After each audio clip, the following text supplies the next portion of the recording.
Welcome to the Jeff Crilley Show. Welcome back to the Jeff Crilley Show. My name is Jorge Heredia. I love that music, Kevin, by the way. I'm sitting in this morning for Jeff. So the question before the break was, if you had to change the shape of the landscape of some of the largest cities in the world, what would you choose to build? Well, I hope you thought that through, because my next guest has been, and his work has been seen by millions. He's changed the very fabric of cities around the world. Please welcome Dr. Frank Rees, architect extraordinaire. Frank, how are you? I am great. Good morning. So tell us a little bit about some of the buildings that you've been able to work on and design around the world. You started your firm in 1975, so you've been basically changing landscapes for a very long time. And tell us a little bit about that. What's it like, and what cities have you worked in? Well, we've worked in 38 countries since I started the firm, and I've never counted the cities. Some of the more unique opportunities have been when we were designing a building for Channel 3 in Thailand. The building ended up being the tallest building in the country and could be seen from 100 miles from the middle of town, and it just changed the landscape of Bangkok. Now, what goes through your mind when you do that? Is that something, because that seems like something that would really rest on my shoulders personally, realizing that I'm literally changing the fabric of a city and how people see the city and even interact with it, from the people that work in the buildings or walk around them. What is that like for you? Well, if our buildings stand out, it's really an accident of solving the challenge for the client. In the case of that building, the television tower needed to be 76 stories high, more or less.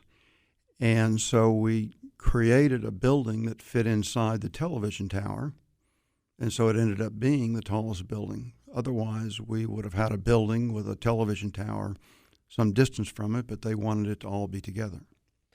Now, as far as the buildings, because you and I were talking about a couple of things before we started this morning, and one of the things that I found really interesting is that not all of your clients want buildings that everyone can see or that everyone's ever going to be able to interact with, and they want something functional. But you were talking about, I think it's the Exxon building.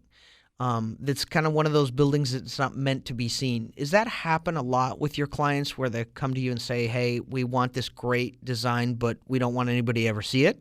Yes, that's frequent. There are several buildings that we are very proud of, but are just not in our portfolio because our client wishes the building to be very secret.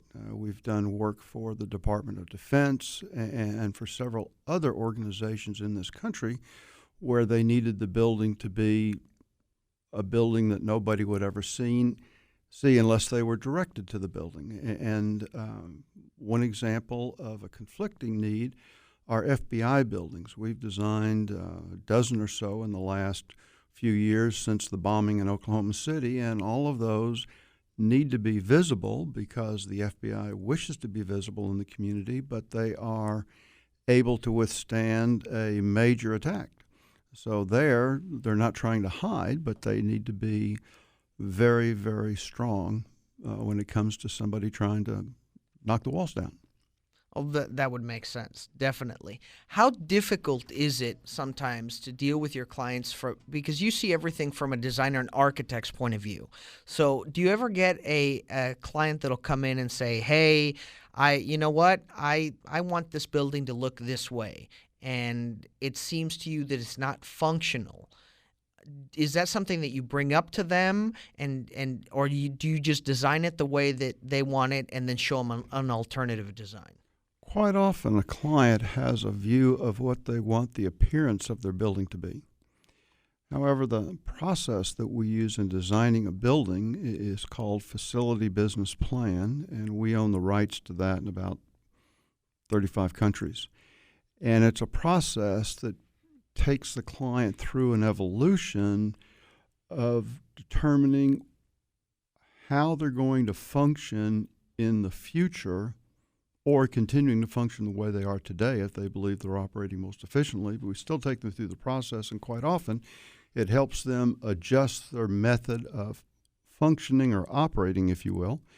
And then the outgrowth of that is a functional space program and a set of relationship diagrams between various entities within their organization, and that evolves into the size of the building and the shape of the building. And then certainly we do everything we can to make the exterior look the way they would like it, and also the experience moving through the interior to be the experience they want it to be. Now, I want you to tell me a little bit about not only your firm, but what you consider to be the most interesting building and the most fun you've had working on a building. Well, that's like asking me which of my nieces and nephews I love the most. I love them all differently, and so I love my buildings differently. Some that were a unique experience includes a hospital in the suburbs of Istanbul that has a view of the Sea of Marmara. It ended up being a very famous building, was selected as the International Hospital of the Year in 2005 by the Urban Land Institute, yet the building actually was in Asia, and has literally changed and improved the quality of healthcare delivery in Turkey. Well, Frank, do me a favor, give us your website, because I want people to see some of the incredible designs that you have on there. And I want people to be able to kind of look at your buildings and enjoy them as much as I have. Thank you very much for being here with us today. What's that website? www.rees.com. Thank you very much, Frank. Well, ladies and gentlemen, we'll be right back. We're going to take a short break. And when we come back, you're going to hear why Pitbull is involved in our next segment. We'll be right back. This is the Jeff Crilley Show. My name is Jorge Heredia.